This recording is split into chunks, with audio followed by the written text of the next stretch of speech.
Okay, we've gotten all that tightened up now. We're going to put this metal bracket. Good morning, it is 4:06. We are headed to Sarasota today. Should be a pretty good time. Got about 3.5 hour drive ahead of us. Nothing too crazy, so let's go ahead and head out and get down there.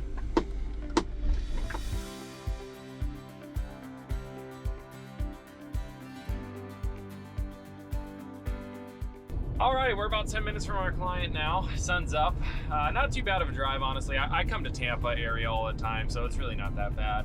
So we're gonna be doing a starter on a 2008 Honda Element today. A lot of people like to do the starters from the top on the Elements, and I've even seen it so much as people warn against going from the bottom. Oh my goodness, that sun's bright. All right. Anyways, so I have done a number of starters on Honda Elements, first gen and second gen, pretty much the same. And I've always gone from the bottom and done them. I've never had an issue going from the bottom and doing them.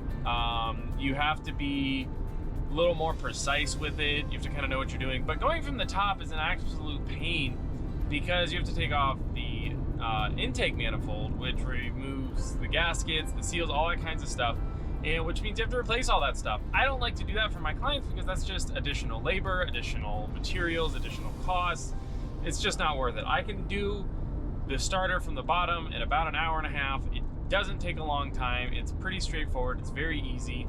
And we're gonna show you guys how to do that and the tips and tricks and what you need to be able to successfully do it from the bottom, because I'm sick and tired of people saying do it from the top. It's not easier, it's way harder, and it involves more time, labor, and cost. So let's go ahead and get there, get set up, and I'll show you guys how we're gonna take out this starter from the bottom.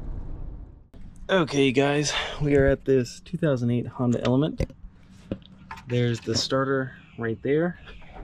We're going to have a, so you guys definitely can't see that, hang on. Okay, there we go. We're gonna have a 17mm bolt right there, and then behind there, back up in there, right back up in that little cubby right there, is gonna be a 14mm. We're gonna slide it right out, but the first thing we have to do is take out that knock sensor right there and make a little more room. Okay, so it's hard to see, but there's the knock sensor right there. We're going to unclasp the electrical connection. Sorry I can't get you guys a better angle, but there's not a lot of options. So we're gonna unclasp that electrical connection. Just gonna kind of tuck that out of the way for right now. And then I've got a 27mm. I'm just gonna slide right over there.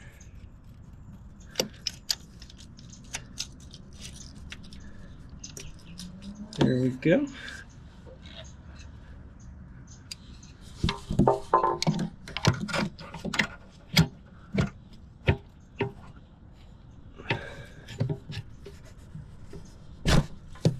Gonna break it loose, and then we're gonna remove it by hand.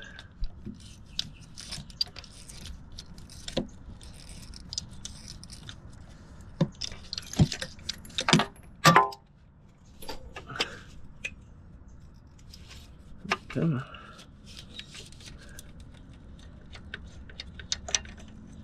Oh, there we go. Nope, wait. Ah, yep, there we go. There's the knock sensor. We're gonna set that to the side. We're gonna take out this 17 right here. Oh, wait, I forgot. We have to take out this bracket bar right here. Gonna make it easier. There's a 12mm right here. Right, literally. Come on, right there. And then there's one at the top there we also need to take out.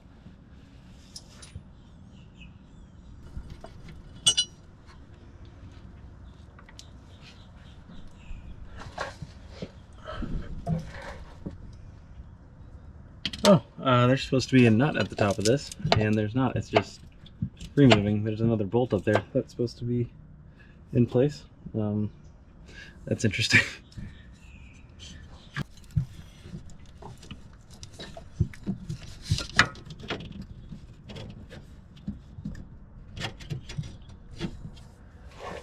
Okay, that's gonna give us a lot better access to that 17 right there.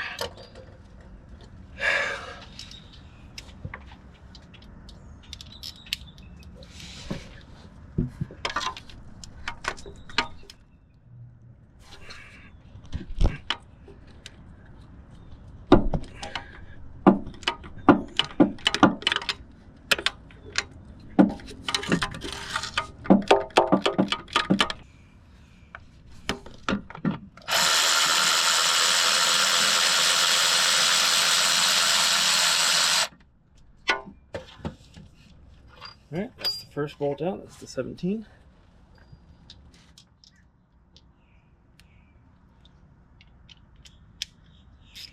And there's a 14. That's on the opposite side of this. This is the part that I think a lot of people mess up and kind of get, like, they struggle with, because you kind of have to know where it is. There's no real guide. You're flying blind. You're flying by, you know, feel. So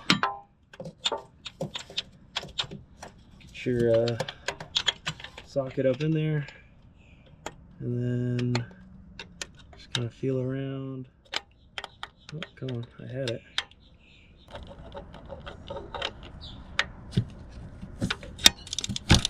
Okay, there we go. So we got it on there now. I'm just gonna loosen it slowly.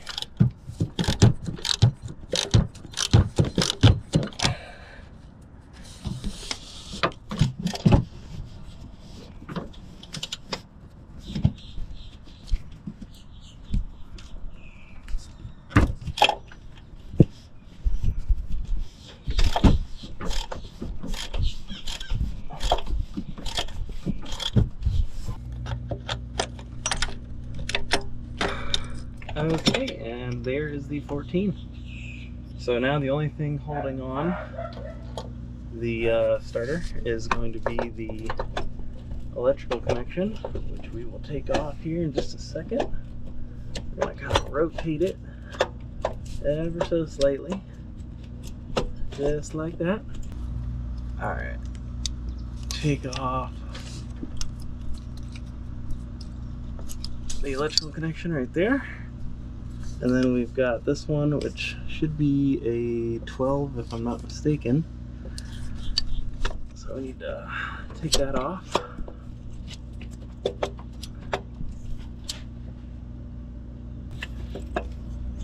Alright, see that? We're going to take that off right there.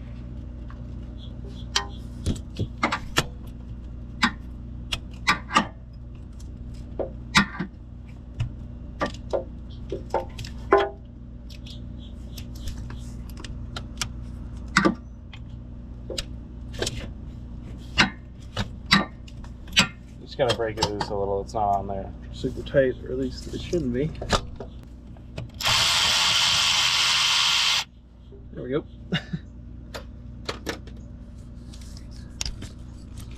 And the other one just slides right out. Gotta move that coolant hose just a little. Oh god. Anyways, there we go. You guys can see there.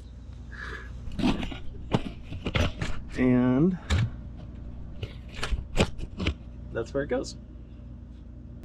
All right, as you guys can see, this is the old one, this is the new one. The customer did get an AC Delco. And then this is, oh gosh, I can't read it. I can't even read it. It's so old and dirty. So the reason we're replacing it today is, you guys see that wiggle?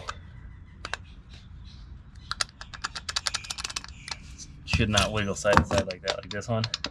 See, this is spinning back and forth, but this one, I can actually move the entire thing, the entire spindle, which is why there was a grinding noise on startup.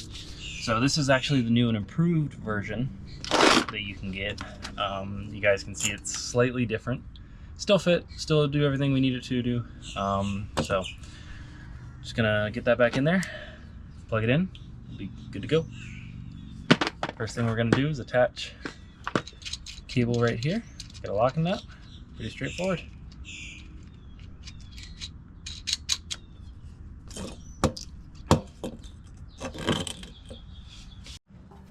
All right, so first thing we're gonna do is put on this electrical connection right here, and we're gonna do that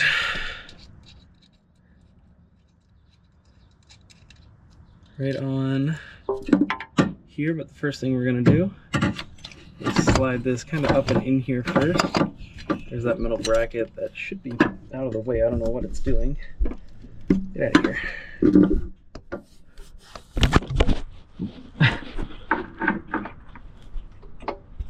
Sorry. I have to move that coolant hose in order to make room, but you just move it a little. And then this kind of slides up in here. All right. Anyways, we're gonna get this electrical connection hooked up. Oh goodness, this is hard to do and film. All right, get that on there.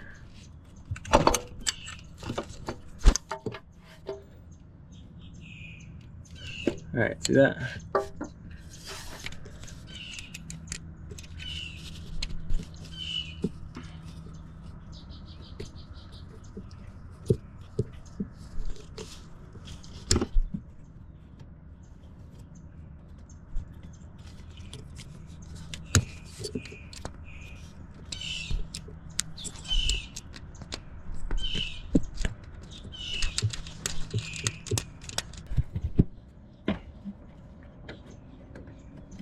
So now is the tricky part, because we have to line up, let's see, where's this at? Yeah, we have to line up that hole into the block with this. So what I like to do is put it in there first. Oh, come on. Keep that bolt in there. And then when you rotate it around, it's a little easier to kind of line up. You already have that in there. All right.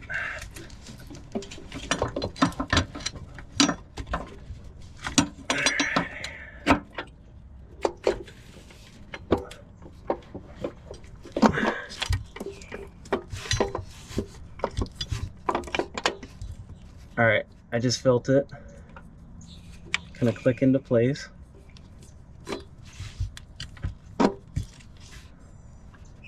I'm gonna start a couple of the threads here. Yep, perfect. And this is unfortunately all by feel, you guys. I don't really have a how-to on how to do this. You gotta feel it. But I'm gonna try to pull it out. I can't pull it out, so I know that the connection's good. I'm gonna get these tightened down.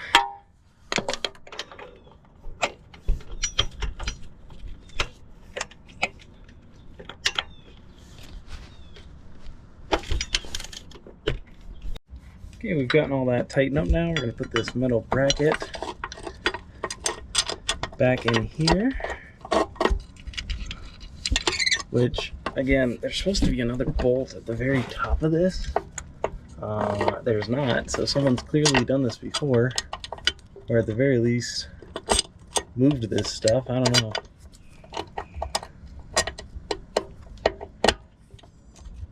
All right.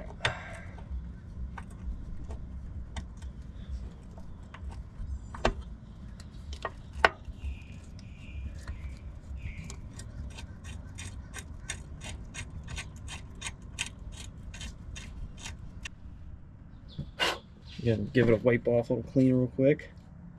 And then we're gonna start it again by hand. A lot of people mess this up, and I think this is why they tell people to go through the top, because a lot of people mess this step up.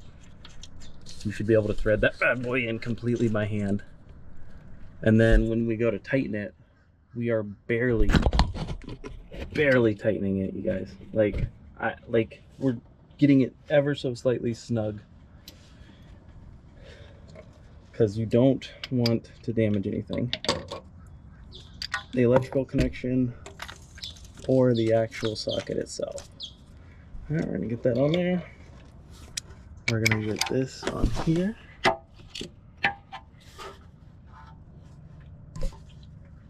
That's it, that's all it needs. You guys remember how much force it took to take it off? Next to none. That's all it needs to put it back on. It's next to none. All right, now we're gonna get the connector for the knock sensor. Okay, we've got the electrical connection for the knock sensor right here. We're going to plug this back in the correct way. Boom. And just like that, you're done. I don't know why everyone makes this so much more difficult than it needs to be. It's a very straightforward, easy, standard procedure, I'd say.